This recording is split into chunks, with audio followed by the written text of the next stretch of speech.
Hi friends, welcome to అని home page. Friends, కొత్తగా నా వీడియో చూసిన వాళ్ళు నా ఛానల్ని సబ్స్క్రైబ్ చేసుకోండి. న్యూ వీడియోస్ అప్డేట్ కోసం బెల్ ఐకాన్ని క్లిక్ చేయండి. ఈరోజు మనం హెల్తీ బిస్కెట్లను తయారు చేసుకుందాం. ఇందులో గోధుమ పిండి, మెంతి కూర వేసి క్రిస్పీగా బిస్కెట్లను ఎలా తయారు చేసుకోవాలో ఈ వీడియోలో చూద్దాం. ముందుగా మిక్సింగ్ బౌల్లోకి 1 కప్పు గోధుమ పిండిని తీసుకోవాలి.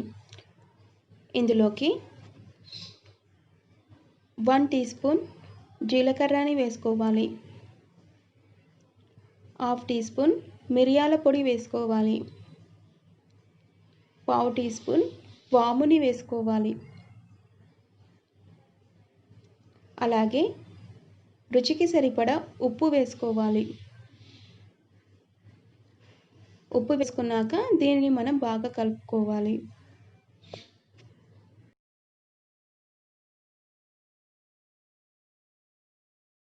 ఒక కప్పు గోధుమ పిండికి 1/2 కప్పు మెంతి కూరని వేసుకోవాలి. మెంతి కూరని వేసుకునేటప్పుడు ఉప్పు నీళ్ళలో వేసి శుభ్రం చేసి సన్నగా కట్ చేసి వేసుకోవాలి.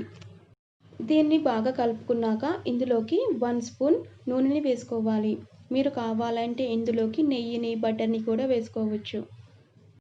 దీన్ని బాగా కలుపుకున్నాక ఇందులోకి కొన్ని నీళ్ళని వేసుకుంటూ పిండిని మనం చపాతీ పిండిలాగా కలుపుకోవాలి. అలాగే మరీ పలుచగా పిండిని కలుపుకోకూడదు.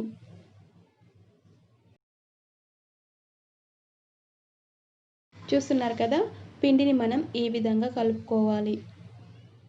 చేతి వేళ్ళతో ప్రెస్ చేస్తే కాస్త సాఫ్ట్గా ఉండాలి. ఇలా కలుపుకున్నాక పిండిని మనం 2 పార్ట్స్గా డివైడ్ చేసుకోవాలి. ఇప్పుడు ఒక ముద్దని తీసుకొని రౌండ్గా చేసుకోవాలి. దీనిని మనం చపాతీలాగా తయారు చేసుకోవాలి. చపాతీలాగా చేసుకునేటప్పుడు కింద పొడి గోధుమ పిండిని వేసుకొని చపాతీలాగా తయారు చేసుకోవాలి. మనం మెంతి కూరని వేసుకునేటప్పుడు సన్నగా కట్ చేసి వేసుకోవాలి. అలా వేసుకుంటేనే చపాతీ చేసుకునేటప్పుడు పర్ఫెక్ట్గా వస్తుంది. కాస్త బరుకుగా ఉంటే చపాతీ చేసుకోవడానికి ఇబ్బందిగా ఉంటుంది.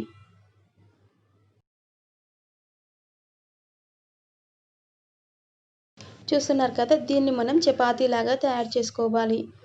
చేసుకునేటప్పుడు ఇది మరీ మందంగా ఉండకూడదు. మరీ మందంగా ఉంటే బిస్కెట్లు నూనెలో వేశాక అస్సలు వేగవు.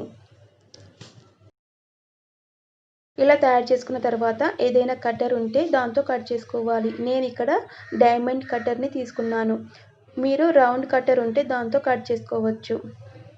రౌండ్ కట్టర్ కూడా లేకపోతే ఏదైనా రౌండ్గా ఉన్న మూతని తీసుకొని దాంతో కూడా కట్ చేసుకోవచ్చు. చూస్తున్నారు కదా, షీట్ మొత్తాన్ని మనం డైమండ్ షేప్లో కట్ చేసుకోవాలి.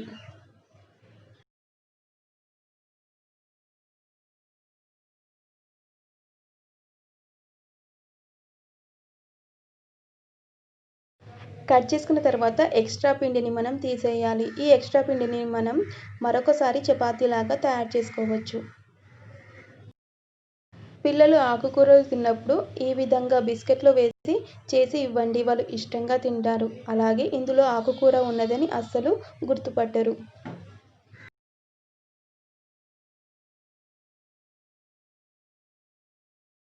వీటిని మనం ఒక గిన్నెలోకి వేసుకోవాలి. ఇదే విధంగా చపాతీలాగా తయారు చేసుకొని మీకు నచ్చిన షేప్లో కట్ చేసుకోవాలి. ఇప్పుడు వీటిని మనం డీప్ ఫ్రై చేసుకోవాలి. డీప్ ఫ్రైకి సరిపడా నూనెని కడాయిలో వేసుకోవాలి. గ్యాస్ని మీడియం ఫ్లేమ్లో ఉంచుకోవాలి. అలాగే నూనెని మనం ఎక్కువగా హీట్ చేసుకోకూడదు. నూనె ఎక్కువగా హీట్ చేసుకుంటే బిస్కెట్లు వేసిన వెంటనే వేగుతాయి, లోపల అస్సలు వేగవు.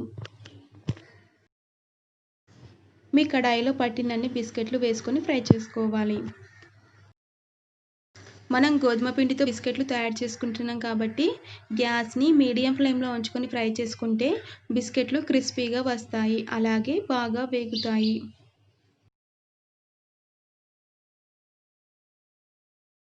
ఒకవైపు బాగా వేగిన తర్వాత మరొక వైపు తిరిగేసుకోవాలి. అలాగే ఈ బిస్కెట్లు నూనెని ఎక్కువగా పీల్చుకోవు. తక్కువ నూనెలోనే మనం బిస్కెట్లని ఫ్రై చేసుకోవచ్చు. చూస్తున్నారు కదా, బిస్కెట్లు మంచి కలర్లోకి వచ్చాక గిన్నెలోకి వేసుకోవాలి.